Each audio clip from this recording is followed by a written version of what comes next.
Yeah, interestingly, many students now ask, we expect a little more of you, you know. Interesting. Okay. Devdas. Yeah. I look back with a great sense of gratitude to my 5 year stay here. They were the formative years of my life, and I think I really grew here. I had the wonderful company of great people, including Bhaskar Ramurthy, who was my wingmate, who's the current director of IIT Madras.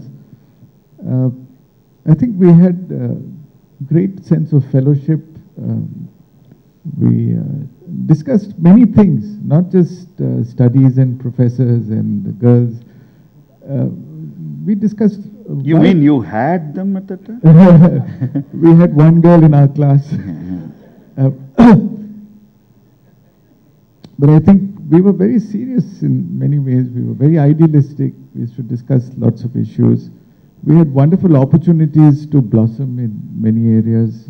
Many of us had the opportunity to not only do well in academics, but we were in debating, in dramatics, in all kinds of things, in playing games, in winning the Schroeter, which was a big thing, including those war games. We were stuck in Jamuna, so we had these rockets coming from Alakananda and from Ganga. And some from Mandak also. Mandak was too low down, they wouldn't reach us. So, they were great times. But I would like to use this opportunity because now I'm here as a faculty. I've seen many generations pass through. I see that beautiful experience we had is probably being shared by few nowadays, but the vast majority are not able to take full advantage of those facilities. I'll give you a classic example. About 5-6 years ago, the topper in our class, somebody from Bihar, he came to me one day and said, "Sir, I want to share good news with you. I've got admission to MIT, and I want you to be the first person to know." So I congratulated him, but I also consoled with him because his real passion was for structural engineering, which is the subject that I teach, but no funding was available, so he's settled for transportation engineering, which is what, but with still engineering, and he would do well. 1 week later, he comes with a long face, and he says, "Sir, something's happening, I don't understand." So I asked, "What's happened?" He said, "Sir, I've also applied for placement. I had got the L&T offer. I think they were offering some 4 lakhs per annum, which was something close to the faculty's salary in those days. But he said, the prime job here is Schlumberger. You have to oversee some oil drilling operations in Venezuela, and you get 25 lakhs or something, which was quite high those days." So I said, "Are you interested in that kind of job?" He said, "No, but I'm the best, I'm the topper here, so I should get that." And I was in for a shock because I got eliminated in the first round itself. And the guy who got the offer was my next door neighbor. And I'm a 9-point someone, and that guy is only a 7-point someone. And I can't sleep at night. This is too much for me. So that is a classic scenario. So he went on. He said, "Sir, right from childhood I was raised into believing, my parents told me, you have to do well in life, you must study, study, study." So I studied dutifully, and I've been coming first in school. I did it in IIT under very difficult circumstances. But here, suddenly I realized something is vitally missing in life.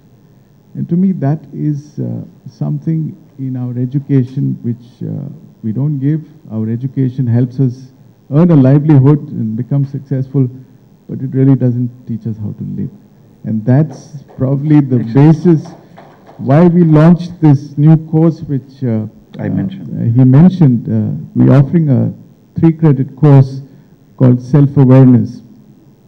And we've just finished the first course, and we got overwhelming feedback. This seminar or whatever is on values. So in self-awareness, we first try to see what are the values that unconsciously we tend to pick up. What are the values that we need to pick up? And how do we find more meaning and purpose in life? How do we develop discrimination?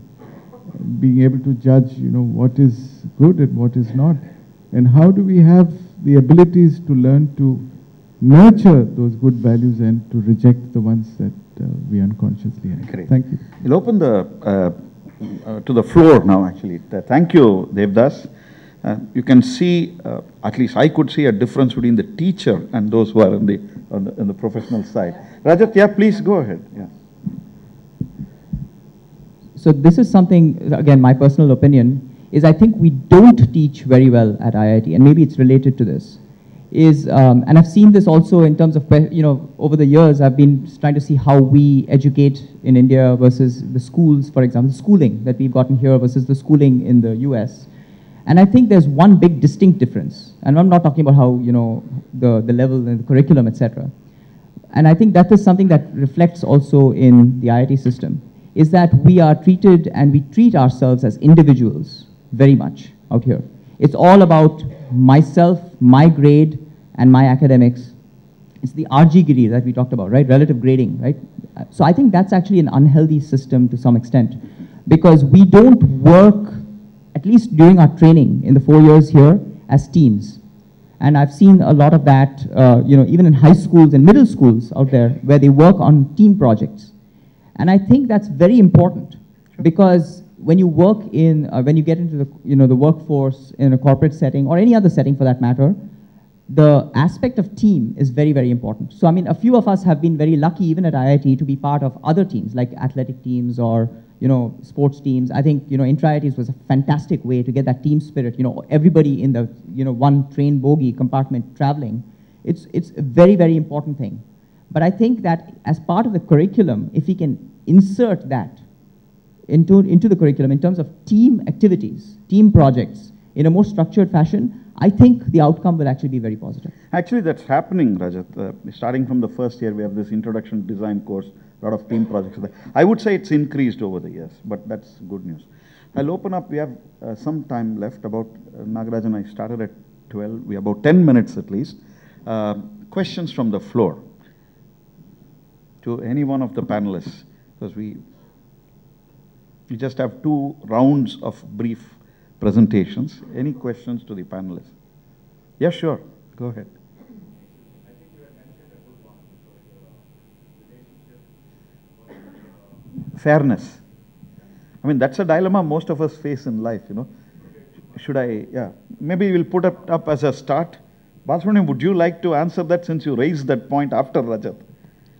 Have you faced a dilemma on that? You have a relationship at stake and a fairness issue at stake. I'm sure all of us have faced this at some point or the other. Mic is not on. Yeah.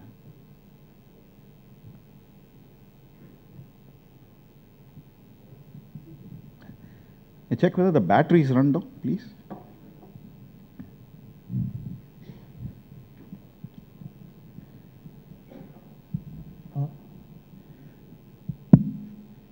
This is a very, very important question. While as youngsters, we do face that issue in an intense way at IIT at the age of 16 or 17. You will find that the issue doesn't walk away from you after you graduate.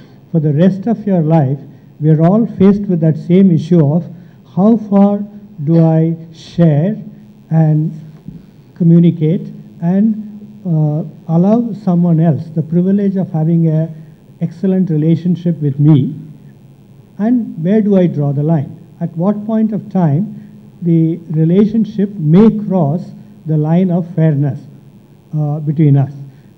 I'm sure every one of us here have seen that if you are a good student, you are taking your notes very diligently in the classroom, most likely that your notes will be the one used by your classmates, at least some of them, during the rest of the year. Both I and my classmate Govindaraj, we were very good at taking notes. So it became a standard practice in our batch that we both of us will go to bed around 9:30 in the night, and we will leave our notes in our window, keep the windows open, and many of the other batchmates, friends who either could not come to class in time or were busy with other activities will take those notes and study through the night, put them back in our window by 5 o'clock in the morning, and we will get up and we will use them again. So this is how almost the 5 years went, and even today there are quite a few of our batchmates saying a thank you to us, saying that it is your notes that saw us through. I'm sure that's a common experience shared by many of you here. But at the same time, the same set of students who have shared your notes, and subsequently, if they use the hostel window to copy the drawing that you have done with 9 pins and repeat the drawing within half an hour, but he did a very neat job compared to yours and submitted and got a better grade.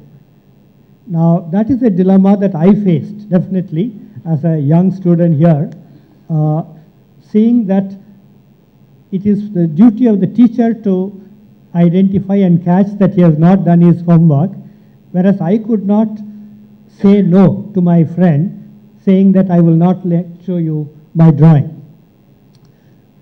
This is because we are always caught between the dilemma of maintaining a relationship versus your sense of fairness.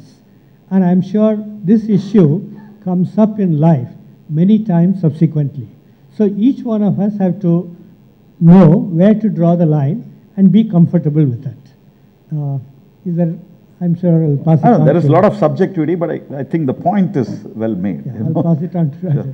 Rajat? Yeah, so I think I have a little bit slightly different view on this, and as a panel, I guess it's always nice to have a different view. It's fine.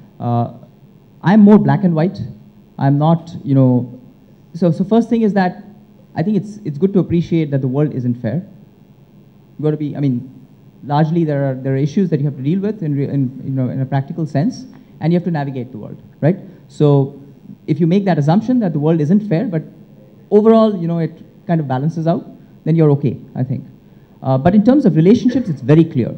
You go with your values, if you will. This is about values. You specify what your value system is, and you go with your value system. So for example, as an example of, collaboration/competition, I'll give you a simple incident that definitely impacted me, and I remember it, so it must have impacted me. There was a student in our class who was sick for a while and requested me to take notes on his behalf, which I did. I used to put carbon paper and just make a copy for him. And I did this, until he got back. A couple of years later, I was gone for Zavotsav. I was representing the institute for some event, and I was going to be gone at St. Xavier's, Calcutta for a week or something like that. I don't remember now. So I just went to this person and I requested him, hey, I said, could you make notes for me? He had apparently forgotten what I had done for him, and he refused. He didn't want to do it for me. So it's very simple. At that point, you can decide what's your value system and what is the importance of this relationship. For me, it was very clear. This was not a relationship that mattered to me anymore, right?